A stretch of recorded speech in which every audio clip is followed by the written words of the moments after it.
Hey guys, welcome back to my YouTube channel. আমি দেবলিনা। তোমরা সবাই কেমন আছো? আমি তো ভালো আছি। এইবারের অ্যানিভার্সারিতে ইভিনিংটা কেমন কাটালাম সেটাই তোমাদের সাথে শেয়ার করব।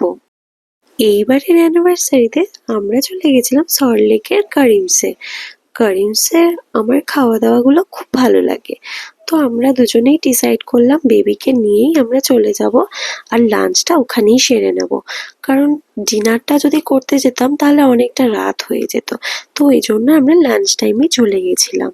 আর ও আমাদের সাথে খুবই এনজয় করছিল। আমাকে তো ফার্স্টে বলেছিল যে বেশি দূরে কোথাও নিয়ে যাবে না, কারণ কাছাকাছি বাচ্চা ছোট আছে, তো কাছাকাছি রেস্টুরেন্টে যাব। কিন্তু ও যে কারিমসে প্ল্যান করেছে সেটা আমার কাছে খুবই স্পেশাল ছিল। কারিমসে আমরা অনেকটা দূর আমাদের বাড়ি থেকে, তো তার জন্য ভীষণ সারপ্রাইজ। তো আমরা তিনজনে ভীষণ এনজয় করলাম, ফটোশ্যুট করলাম। তো তাও আবার বেবিকে সাথে নিয়ে, তো ভীষণ আনন্দ হয়েছিল।